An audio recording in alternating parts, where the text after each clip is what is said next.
রাজনীতি, সংস্কার, আমাদের বাংলাদেশ। টিটু টুডেস, আপনাদের চ্যানেল আমি বাংলাদেশ।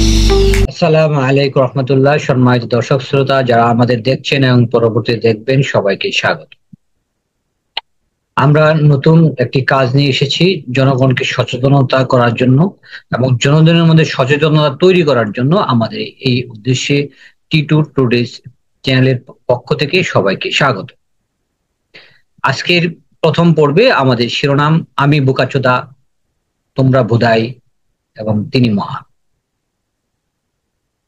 এইটা কেন বললাম? দেখেন, আমি আসলেই বোধাই। সবাইকে সুপরামর্শ দিচ্ছি, কাজ করছি, সবাই মনে করতেছে আমার খুব ভালো বেনিফিট আছে।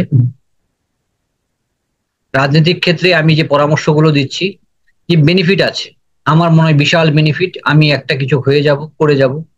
আমার কথা হচ্ছে দেশের মঙ্গলের জন্য আমি কাজ করব, দেশের ভালো মানুষের জন্য কাজ করব।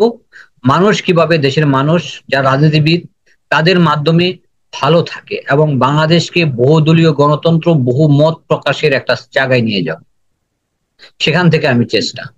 কিন্তু আমার চেষ্টা বারবার করার ফলে বিভিন্ন জনের সাথে কথা বলে দেখেছি যে আমি বোকাচোদা, ওরা চালাক, ওরা সেরা, আমি বোকাচোদা আর তোমরা বুদাই। কেন বললাম জানো? জনগণ আসলেই বুদাই। আমার যারা দেখছেন গালি দিতে পারেন আমাকে। যেমন একটা গালি ইদানিং আমার খুব মনে আসতেছে, রাজনীতিবিদদের এভাবে গালি দেওয়া উচিত। তোমার বাপটা তো ভালোই ছিল, শোরের করতে তুই কি হইলা? এভাবে গালি দিলে মনে হয় মানুষের ভিতরে লাগবে, বাপটা ভালো ছিল, শোরের করতে তুমি কি হইলা? যাক, আমি যাদের সাথে কাজ করার জন্য চেষ্টা করতেছি সবাই যেন রাজনীতিতে খাই খাই খাই অবস্থা। খুব অল্প কিছু মানুষ পেয়েছি যারা মানুষের জন্য কাজ করতে ইচ্ছুক, মানুষের ভালো করার জন্য তারা চেষ্টা করে। আর বেশিরভাগ চিন্তা করে যে আমরা কিভাবে দেশটাকে শুষে খাবো, মেরে খাবো, কেটে খাবো, আমার কি লাভ হচ্ছে, সেই জিনিসগুলো চিন্তা করে কে আমাকে সহায়তা করবে। আর জনগণ বোধাই কেনই বললাম, আপনারা বোধাই, আমি বোকাচোদা, আপনারা বোধাই। রাজনীতিতে যে টাকা খরচ করতেছে তার পিছে আপনারা দৌড় পাচ্ছেন, কোনো আদর্শ নাই, কিছু নাই। যে মুখে আমাকে এক কাপ চা খাওয়াচ্ছে, ওইখানে গেলে আমাকে 500 টাকা দিবে। আরে ভাই, ওই 500 টাকা সে যখন নির্বাচিত হবে তখন আপনার পকেট থেকে কিভাবে নিবে সেটা আপনি নিজেও জানেন না। একটা সৎ এবং আদর্শবান জনগণ বান্ধব যদি নেতা তৈরি করতে চান, চিন্তা করেন হযরত উমর রহমতুল্লাহ আলাইহির মতো নেতা তৈরি করেন, যিনি আপনার টাকায় উনি দামি গাড়ি চড়বে না, দামি জুতা পরবে না। আপনি চেয়ে দেখেন আফগানিস্তানের দিকে, আমরা বলি তালেবানরা খুব খারাপ, খুব খারাপ, খুব খারাপ, সন্ত্রাসী, জঙ্গি, এই সেই। আজকে আফগানিস্তান কোথায় আর আমরা কোথায়? তারা সুপারসনিক বিমান তৈরি করার চিন্তা করে, আর আমরা সুপারসনিক দূরে আলাপ, একটা নর্মাল বিমান তৈরি করার কথা চিন্তাও করতে পারি না। যারা স্বাধীনতার সুখ বুক করতেছে মাত্র 2-3 বছর ধরে, আর আমরা স্বাধীনতার 54 বছরে আমরা কি করতে পারছি? আমি আসলেই বোকাচোদা আর জনগণ বোধাই। আর তারাই সেরা যারা জনগণকে পরিচালনা। কিছু আমলা, কিছু রাজনীতিবিদ তাদের নিজের স্বার্থের কারণে, ব্যক্তি স্বার্থের কারণে জনগণের সম্পদ হরণ করে বিদেশে পাচার করছে এবং জনগণকে চুষে খাচ্ছে। ইদানিং আমি নির্বাচনী একটা কাজ হাতে নিয়েছিলাম এবং নিয়েছি, দু একজনের কাছে আমি হাতে নিয়েছি। জনগণের কাছে সত্য এবং সঠিক উপায় নির্বাচন এবং কিভাবে ভালো সঠিক লোককে, যোগ্য লোককে বাছাই করা যায়, সেই নির্বাচনী কাজের জন্য আমি চেষ্টা করে যাচ্ছি। কিন্তু বাস্তবতা হচ্ছে যাদেরকে দাওয়াত দেয় তারা চিন্তা করে আমি কেন আপনার কথা শুনবো, আপনি কত টাকা দিবেন? বাবারে, টাকা 24-এ চলে গেছে। ওই নির্বাচনে টাকা দিয়ে আপনাকে কিনে নিয়েছিল। যে আপনি নির্বাচন করেন, আমরা আপনাকে 1 লাখ দেবো, 5 লাখ দেবো। আমি অনেক দলকে চিনি যারা গত নির্বাচনে, শেখ হাসিনা নির্বাচনে অংশগ্রহণ করেছে, যারা আমির হোসেন আমু এবং আরেকটা পীর সাহেবের কাছ থেকে টাকা নিয়েছেন, টাকা নিয়ে নির্বাচনে প্রার্থী হয়েছেন, দেখিয়েছেন আমরা আওয়ামী লীগের বিরুদ্ধে আমি দামি নির্বাচনে একজন প্রার্থী। জনগণের ভোটে আমরা নির্বাচিত হয়েছি, কিন্তু কি নির্বাচন হয়েছে সেটা আমরা জানি, আপনিও জানেন। এখন চিন্তা করেন আমি এবার নির্বাচনে প্রার্থী হচ্ছি, আমাকে কেউ না কেউ তো টাকা দিয়ে ম্যানেজ করবে, 1 লাখ, 2 লাখ, 4 লাখ, 5 লাখ, 10 লাখ। আর যারা নির্বাচনে বিভিন্ন দলের প্রধান আছেন, তারা চিন্তা কয় কোটি টাকা দিবে আমি পাবো, এই কোটি টাকা দিয়ে বাকি 5 বছর কোন রকমের সংগঠনটা এই যে মানববন্ধন এটা সেটা করে চালিয়ে যাব। এবং রাজনৈতিক দলের নামে আমি রাজনীতিকে বিক্রি করে চলবো, এটা সেটা টেন্ডারবাজি করে চলবো, এখানে দালালি ওইখানে দালালি করে চলবো। জনগণের সেবা করতে চান, রাজনীতি করে আদর্শ রাজনীতি করেন। রাজনীতি করে আমরা পূর্বে দেখেছি, যারা রাজনীতি করেছে তাদের জমি বিক্রি করেছে, সম্পদ বিক্রি করেছে, তারপর নেতা হয়েছে। আর এখন নেতা হতে গেলে সম্পদ উল্টু আরো বাড়ে, চিন্তা করে আমি কি পেলাম। আরে জনগণকে আগে দেন, আখেরাতের চিন্তা করেন। আপনারা জনগণকে দিবেন না, আখেরাতের চিন্তা করেন। তিনি সেরা, আমি বোকাচোদা, তোমরা বোধাই আর তিনি সেরা। আপনি চিন্তা করেন না, নির্বাচনে আপনি 1 কাপ চা খাচ্ছেন, একটা বিড়ি খাচ্ছেন। আমি একটা গল্প বলেছিলাম 2018 নির্বাচনে, 2014 নির্বাচনে গল্পটা, এবং 2024 নির্বাচনে একই গল্প বলেছিলাম। এক ভদ্রলোক প্রতিবারই চা, বিস্কিট, সিগারেট বা রিক্সা ভাড়া নিয়ে ভোট কেন্দ্রে যায়। নির্বাচনের আগে মিনিমাম 500, 700, 1000, 2000 টাকা করে তারা পায়। তো তারা কি করে, এই গত 2 থেকে 3টা নির্বাচনে যেটা হয়েছে, তারা খুবই হতাশ। কেমন হতাশ? তার আক্ষেপ। কি আক্ষেপ? উনি 91, 96, 2008 নির্বাচনে ভোট দিয়েছেন, বিড়ি, সিগারেট, পান, টাকা সবই পেয়েছেন, যাতায়াত খরচ এটাও উনি পেয়েছেন। কিন্তু 14, 18, 24 এই নির্বাচনে উনি পান নাই। কেন? ওনার আক্ষেপটা এভাবে প্রকাশ করেছেন, গত কয়দিন নির্বাচনে তো টাকা পয়সা কিছু পেয়েছিলাম, এখনকার নির্বাচনে কেউ আমাদের আর খোঁজ করে না, আমরা ভোটার। কেন খোঁজ করে না তা জানার জন্য খুব কৌতূহল হয়ে 18 নির্বাচনে ভোট দিতে গিয়েছিলাম, 24 নির্বাচনেও ভোট দিয়েছি। এখন আমি জানি কেন ওনারা খোঁজ করে না। তার কারণগুলো হচ্ছে, আমি প্রথমে চিন্তা করলাম ইলেকশন যেহেতু এসেছে, কেউ বাজারে চা, সিগারেট এটা আমাকে আপ্যায়িত করবে, কিন্তু কেউ আমাকে আপ্যায়িত করিল। এই যা বললো যে ভাই ভোটটা দিয়ে এই এই পর্যন্তই শুনলাম। তারপর চিন্তা করলাম আপ্যায়িত হয়তো বা টাকা পয়সা ইলেকশনের আগের দিন আমার এখানে পাঠাবে, এই চিন্তা করে বসে রইলাম। রাত্রে বেলাও কেউ আসলো না, আমার কাছে টাকা পাঠালো না, আমার সাথে যোগাযোগ করলো না, ইভেন কি আমার ভোটের নাম্বার গুলো পর্যন্ত আমার বাড়ি পৌঁছলো না।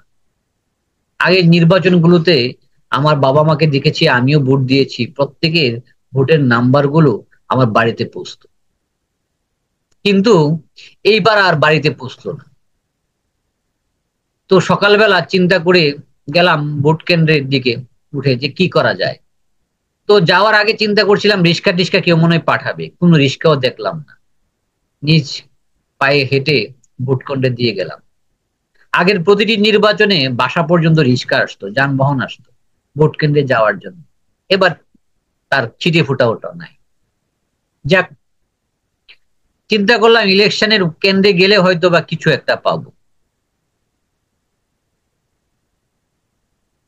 তো ইলেকশন কেন্দ্রের বাইরে একজনকে টেবিল নিয়ে বসে ভোটার লিস্ট নিয়ে দেখলাম বসে আছে, উনি স্লিপ দিচ্ছে।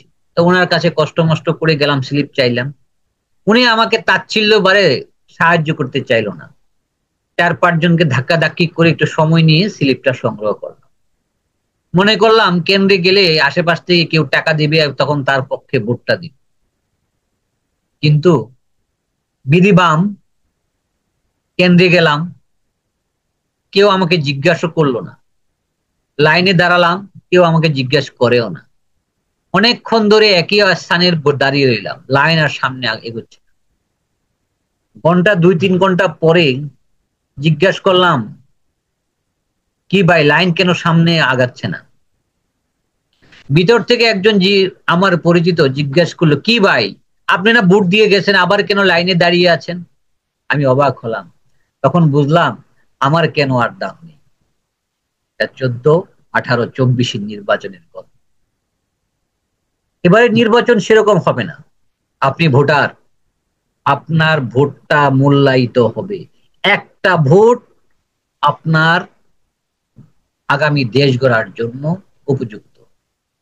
জি, ওই ভোটারের মতো যদি চিন্তা করেন, আমি কিছু একটার বিনিময়ে ভোটটা দিব, তাহলে আপনার এলাকার উন্নয়ন এই আশাটা করবেন না।